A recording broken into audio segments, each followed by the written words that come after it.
अस्सलाम वालेकुम। नहायत भयानक साजिश, गहरी साजिश, मुहाजिर कौम के ख़िलाफ़ और शहीद खान लियाकत अली ख़ान के ख़िलाफ़। लियाकत अली ख़ान को शहीद हुए 7 दिहाइयाँ गुजर गईं, मगर उनके ख़िलाफ़ साजिशें आज भी जारी हैं। और उनके ख़िलाफ़ साजिशें जो हो रही हैं, उसकी वजह सिर्फ़ एक है कि उन्होंने मुहाजिरों को उनका हक़, मतरूका सिंध ज़मीन, उसके कानूनी, आइनी और बैनुल-अक़वामी सारे तकाज़े पूरे करवाए। अब आइए ज़रा साज़िश को समझते हैं। तो साज़िश को समझने के लिए मैं आपको एक किताब का इक़्तिबास दूँगा और इस पर मैं बात करूँगा। साथ रहिएगा और इसको आगे दूसरों से लाज़मी आगाह कीजिएगा। तो जनाब, ये एक किताब है और ये किताब लिखने वाली जो ख़ातून है, उनका नाम तो आपको नज़र आ रहा है। ये हैं एलेक्स वॉन टंज़लमैन और इस किताब का जो नाम है वो ये है Indian summer, the secret history of the end of an empire. अच्छा, जो ये खातून है वो कोई चलती फिरती किसी पाकिस्तान की यूनिवर्सिटी की खातून नहीं है, बल्कि ये वो जिसको कहा जाए कि शख्सियत हैं कि जो telegraph, the New York time, Los Angeles time, Washington post, BBC news, ऐसे बड़े बड़े इदारों में लिखती हैं अपने आर्टिकल्स। और इनकी 2 अहम किताबें, एक तो यही मैंने आपको पढ़ के बता दिया नाम, और दूसरी है red heat, conspiracy, murder and the cold war in the Caribbean, 2011 में छपी। और ये इंडियन समर जो है वो 2007 में छपी है। और इस किताब में वो लिखती क्या है वो होशरुबा है, पढ़िएगा और मैं फिर इस पर तफसीली बात करूँगा। तो अब इस किताब में ये क्या लिख रही हैं कि जनाब, जब कायद आज़म का आखिरी वक्त आ गया था, अंग्रेज़ी में नहीं पढ़ रहा, आप समझ लीजिएगा। और वो जब मोहतरमा फ़ातिमा जिन्ना याद करते हुए लिख रही हैं कि वो खुजियानी कैफियत में, यानी डिलीरियम इंग्लिश का वर्ड है, जब वो बात कर रहे थे तो ये अल्फाज उनके मुंह से निकले, कश्मीर, ठीक है, दे दो, द राइट टू डिसाइड, यानी कश्मीर दे दो, उनका हक है फैसला करने का। कॉन्स्टिट्यूशन, आइन, मैं जल्द इसको मुकम्मल कर दूंगा।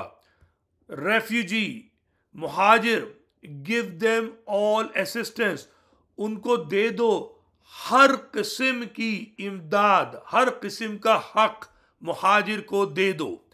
अब ये इक़्तिबासात जो हैं, ये जो फातिमा जिन्ना ने रिमेंबर किया है, और इनको कोट करने वाला वो शख्स नहीं है जी अलाना जिसने के किताब लिख मारी है, क्या कहते हैं, मेरा भाई फातिमा जिन्ना के नाम से, ठीक है। ये खातून जो अंग्रेज़ी सहाफ़ी हैं वो ये बात लिख रही हैं, और उसके बाद मैं इस पर बहस करूँगा, बात करूँगा। मगर उससे पहले एक और अहम बात, जो जुमला कायद आज़म के डॉक्टर ने कहा है वो ये है कि according to his doctor Jinnah saw Liaquat, उनके डॉक्टर के मुताबिक जब उसने लियाकत अली ख़ान को देखा तो उनसे फरमाया Pakistan was the biggest blunder of his life, ठीक है। तो जनाब आली कायद आज़म ने क्या फरमाया कि पाकिस्तान उनकी ज़िंदगी की भयानक तरीन गलती थी। आइए अब ये उनके डॉक्टर के बकौल जो कहा उन्होंने, भयानक गलती पाकिस्तान को बनाना, और फातिमा जिन्ना ने जो याद करके कहा कि जो 4 नुकात थे, कश्मीर का हक उनको दे दो, आइन जो है मैं जल्द बनाऊंगा। तो इनको तो हमें एक तरफ रख देते हैं, उनको आइन की अहमियत का अंदाज़ा था, कश्मीर की अहमियत का अंदाज़ा था। सबसे अहम जो आखिरी बात की है वो 2 हैं। एक तो ये कि मुहाजिर को उसका हर हक दे दो, मुहाजिर को उसका हर हक दे दो। और उसके बाद डॉक्टर जो है वो सुन रहा है और वो कह रहा है कि लियाकत अली खान से कह रहे हैं कि पाकिस्तान को बनाना मेरी भयानक तरीन गलती थी। अब आप पूछेंगे कि भाई ये पहले तो किसी ने नहीं बताया, इसलिए नहीं बताया कि पाकिस्तान में पाबंदी है। अब पाकिस्तान में इजाज़त सिर्फ इस चीज़ की है कि जब फातिमा जिन्ना की किताब कोई सिंध का नस्ल परस्त लिखे, वो लिखते वक्त उसके अंदर झूठ घुसेड़ दे और उस झूठ को घुसेड़ने के बाद डॉन अखबार, जंग अखबार और 10 किताबों में हामिद मीर जैसे बेगैरत महाजिर दुश्मन सहाफ़ी उसको उछालें और उसमें क्या उछाला जाए कि जनाब फातिमा जिन्ना क्या कह रही हैं कि एम्बुलेंस का मामला हो गया, मगर ये नहीं बता रहे कि 2 घंटे बाद फिर एम्बुलेंस आ गई। एम्बुलेंस में जो तेल कम हुआ था उसकी तो बात कर रहे हैं और लियाकत अली खान को उसमें घुसेड़ के ला रहे हैं। उस किताब में कोई जिक्र नहीं है। इंशाल्लाह उस किताब को भी हम पढ़ के बताएंगे। मगर ये नहीं बता रहे कि लियाकत अली खान की दौरे हुकूमत में वो लियाकत अली खान कायद आज़म के पास मौजूद थे। 2 घंटे बाद एम्बुलेंस पहुंचवाई है, जो पहुंच गई 2 घंटे बाद, और कायद आज़म बिल्कुल सही थे उस वक्त तक, वो मरे नहीं थे उस एम्बुलेंस में। और डॉक्टर ने कहा कि कोई फर्क नहीं पड़ा है, वो बिल्कुल जो हालत है वैसी है, वो पहले ही करीबुल मर्ग थे। ठीक है, बात यह है कि हामिद मीर और सिंध का नस्ल परस्त लियाकत अली खान को क्यों टारगेट करता है, जबकि इसी किताब में यह भी लिखा है, अंग्रेज ने तो लिखा है, मगर इसी किताब में जो जी अलाना ने लिखी है उसमें ये जुमले भी मौजूद हैं कि महाजिरों को उनका हक दे दो। तो हामिद मीर क्यों नहीं बात करता महाजिरों को हक देने की? सिंध का नस्ल परस्त अख्तर बलोच वो 2015 में डॉन में तगड़ा आर्टिकल लिखता है लियाकत अली खान के खिलाफ। हमारे मुल्क पे कि जो अरबाब इख्तिदार हैं वो सोचते समझते नहीं है, ऐसे नस्ल परस्तों को इजाज़त देते हैं। ठीक है ना, एक अयाज लगारी है, वो बदमाश आर्टिकल लिखता है और आर्टिकल लिख के लियाकत अली खान पे तोहमत बांधना चाहते हैं, मगर ये बात नहीं लिखते कि कायद आज़म के आखिरी अल्फाज क्या थे, महाजिरों को उनका हक दे दो। अब महाजिरों का हक क्या है? महाजिरों का हक क्या है? महाजिरों का हक है मतरूका सिंध। महाजिरों का हक है मतरूका सिंध। कायद आज़म जब हुज़ियानी कैफियत में थे, कायद आज़म जब जहनी तौर पर बिल्कुल करीबुल मर्ग थे, तो ला इलाहा इल्लल्लाह मुहम्मदुर रसूलुल्लाह कहने से पहले उन्होंने पहला जुमला यह है कि महाजिरों को उनका हक दे दो। और हक जो है वो हक ज़मीन है, वो मतरूका ज़मीन है जो सिंध का नस्ल परस्त वडेरा तब भी खाना चाहता था, उसके लिए आइन साजी करना चाहता था, जो कायद आज़म ने नहीं करने दी, जो लियाकत अली खान ने नहीं करने दी। तो ये बेगैरत कायद आज़म पे तो हमला बराह रास्त नहीं कर सकता, मगर ये लियाकत अली खान पर हमला करता है। और महाजिर कौम ने जिस रंगीले को, जिस घटिया शख्स को अपना बाप बना लिया है, वो बेगैरत भी लियाकत अली खान पर हमला करता है, चूंकि वो इन नस्ल परस्तों का दलाल है। वो बुज़दिल भगोड़ा लंदन में बैठा हुआ महाजिरों को आपस में एक दूसरे का कातिलो मकतूल बनाता है, और महाजिर को आज तक अकल नहीं आई है। समझ में आई आपको साजिश? ये है साजिश। कायद आज़म के आखिरी अल्फाज। अब अगर मैं आपको दीन की तरफ लेके जाऊं पलटकर, रसूलुल्लाह का आखिरी अल्फाज याद है आपको, जिस पे 2 फिरके बन गए, कागज और कलम लाओ। हदीस कहती है कि रसूल पे जो है पे गशी का दौरा है, कोई कहता है हुज़ियान है, मुझे नहीं मालूम, मगर इख्तिलाफ डेवलप हुआ। रसूलुल्लाह ने कागज कलम मंगाया था, नाम नहीं लिखे थे, ना कहा था इमामत होगी, ना ये कहा था खिलाफत होगी, सिर्फ कहा था कागज कलम लाओ। उस पर 2 फिरके बन गए। मोहम्मद अली जिन्ना ने यह कहा है कि महाजिरों को उनका हक दे दो। ये आखिरी जुमले हैं। लिखने वाला जो है वो जी अलाना है, फातिमा जिन्ना की किताब है मेरा भाई। तो मुझे ये बताओ, जब रावी कह रहा है कि महाजिरों को हक देने का कायद आज़म आखिरी वक्त में कह रहा है, कायद आज़म लियाकत अली खान से कह रहा है जो कायद आज़म का खलीफा अव्वल है कि नहीं है, कि मैंने भयानक गलती कर दी। क्या भयानक गलती की है? चूंकि सिंध का नस्ल परस्त जो है जनवरी 1948 से कायद आज़म को गालियां दे रहा था। सिंध असेंबली कायद आज़म और लियाकत अली खान से फिसाद कर रही थी। जाकर जनवरी से लेकर जनवरी 1948 से सितंबर 1949 तक के सिंध असेंबली की जो कार्रवाई है, तकरीरें, वो निकाल कर लाओ, आओ शेयर करो, हम भी देखते हैं, तुम भी देखो, और पता करो कि ये कौन हराम खोर थे, एहसान फरामोश थे, जो महाजिरों का मतरूका जमीन जो है, जो महाजरों का मतरूका सिंध है, उसको खाने के चक्कर में थे। जाके इनसे पूछो, जो हिंदू 40% जमीन सिंध में छोड़ कर गया, वो उनकी कैसे हुई? ये मुझे बताओ, ये इनकी कैसे हुई? हम इसको बात ही नहीं करते कि किसने झूठे क्लेम दाखिल किए, किसने सच्चे क्लेम दाखिल किए, किसका जमीन पे किस महाजिर का असल में हक था और किसका नहीं था। सवाल यह पैदा होता है कि सिंध के वडेरे का, सिंध के नस्ल परस्त का इस मतरूका जमीन पे क्या हक है, वो बताए। उसका सिफर है, सिफर। मगर वो आज भी महाजिरों को ताने देता है, और कुछ नादान महाजिर जो है उससे खौफ खाकर अपने हक से दस्तबरदार हो जाते हैं, अपना मजाक उड़ाते हैं। मैं ऐसा नहीं होने दूंगा। इस साजिश को आपको समझना पड़ेगा। जैसे रसूलुल्लाह की आखिरी जो गुफ्तगू है कलम और दवात वाली, उसमें पता नहीं है कहना क्या चाहते थे, मगर कायदे आजम के आखिरी अल्फाज हैं, मुहाजिर को उसका हक दे दो, give all the assistance. Fatima Jinnah रावी हैं, फातिमा जिना जो है गवाह हैं, लिखने वाला गोरी खातून भी है, जो उर्दू नहीं बल्कि सिंधी बोलने वाला जी अलाना कह चुका।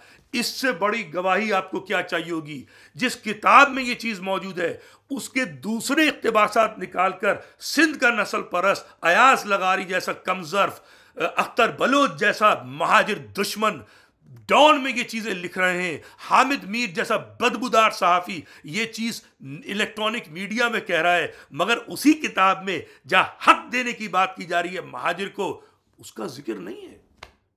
महाजिरों को सारी असिस्टेंस दो, और उसमें कोई ये नहीं है कि ये असिस्टेंस आज रोक दो। असिस्टेंस असिस्टेंस रोको मत। अगर अंग्रेजी पकड़नी है ना, कल को कोई कहता है ये हक तो नहीं का, अबे अंग्रेजी में एक आदमी बीमार है, उसने असिस्टेंस का, बात हक की थी। सिंध असेंबली के अंदर उस वक्त, उस जमाने में जब ये वाकया हो रहा है, ये सितंबर की बात है, 1948 की बात है, तब सिंध का नस्ल परस्त महाजिर दुश्मनी पर सर चढ़कर बकवास कर रहा था। कायदे आजम तंग आ चुके थे इनसे, तो मजबूरन कायदे आजम ने कहा कि मैंने पाकिस्तान बनाकर भयानक गलती की, और दुरुस्त कहा। कायदे आजम को इन लोगों ने धोखा दिया था।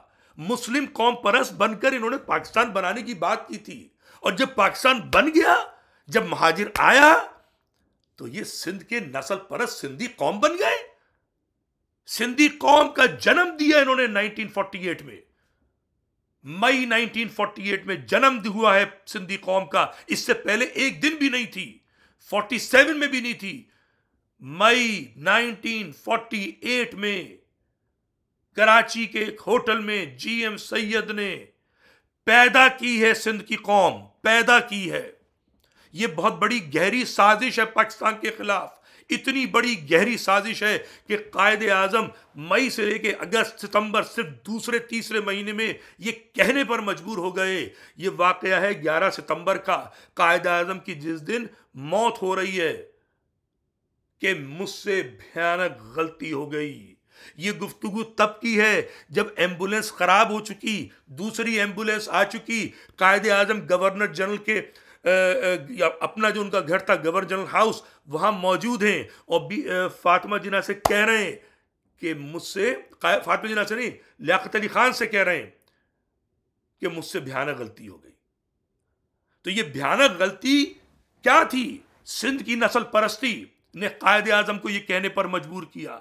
कायदे आजम को इस पोजीशन पे ले आया सिंध का नस्ल परस्त कि वो लियाकत अली खान से ये इजहार कर रहे हैं कि मैंने बहुत बड़ी गलती की, मुझे इन हराम खोरों का, मुझे इन एहसान फरामोशों की जलालत का अंदाजा नहीं था। ये कायदे आजम कह रहे हैं, मैंने बड़ी भयानक गलती की। ये थी भयानक गलती, समझिए इसको, और सिंध के नस्ल परस्तों को बताना सीखिए और खुद समझना सीखिए कि पाकिस्तान बनाने को भयानक गलती कायदे आजम ने क्यों कहा। कोई और वजह नहीं थी, सिंध की नस्ल परस्ती थी। जाके सिंध असेंबली के रिकॉर्ड छान लो, और उसके बाद 1943 में वो 25 मेंबरान सिंध असेंबली जो खुद को मुस्लिम कौम परस्त कहते थे, उनके बयानात सुन लो।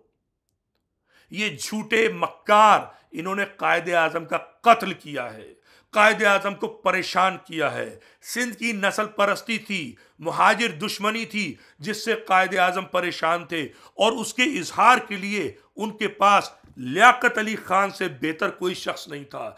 अगर वो लियाकत अली खान को पसंद नहीं कर रहे होते, लियाकत अली खान उनके खिलाफ साजिश कर रहे होते, तो 11 सितंबर को ये जुमला वो लियाकत अली खान से नहीं कहते, फातिमा जिन्ना से ये नहीं कहते कि कश्मीर, आइन और मुहाजिरों को उनका हक दे दो, या ऑल असिस्टेंस दो, और कभी मत रोकना असिस्टेंस को। आइन बन गया, सुप्रीम कोर्ट ने कह दिया कि एक एक इंच मतरूका जमीन मुहाजिर की है, और सिंध का नस्ल परस्त आज भी कब्जा किए बैठे हुए है। भुट्टो ने आइन में तब्दीलियां करके मतरूका जमीन के मामला वफाक से छीनकर सूबे को दे दिए, और आज भी सूबे का वडेरा मतरूका सिंध पर ना सिर्फ काबिज है, बल्कि बेगैरतों की तरीके से हर नस्ल परस्त कहता है मतरूका जमीन आपकी कैसे हो गई। ऐसे हो गई कि वो तुम्हारी तो हो ही नहीं सकती। पड़ोसी चला गया तो तुम्हारी जमीन कैसे हो गई भाई, पड़ोसी चला गया तो उसका घर तुम्हारा कैसे हो गया। हमारी तो बात बाद में आएगी, फिर हम बताएंगे हमारा कैसे हुआ। हमारा ऐसे हुआ कि जो समझौते कहते हैं, जो आईन कहता है, और कुछ भी ना कहता हो, तो हम इंडिया में साहिबे जमीन थे। हम तुम्हें दिखाएंगे हमारे पास कितनी जमीनें थी और कौन कौन यहां पर आया। सिर्फ राजा साहब महमूदाबाद की जमीन जाके नाप लो, तुम्हारे सिंध से बड़ी है। लियाकत अली खान की जमीन नाप लो, तुम्हारे बड़े से बड़े वडेरे जो उनको इकट्ठा कर लो उनसे ज्यादा है। और ऐसे कई नवाब, ऐसे कई जमींदार, और हर आदमी जो हिजरत करके आया है वो जमींदार भी था, साहिब जायदाद भी था, साहिब मकान भी था, साहिब मुलाजमत भी था। तो बंद करो अपनी बकवास। तुमने कायदे आजम का कत्ल किया है, और जो तुमने जो कत्ल किया है ये काबिले कबूल नहीं है।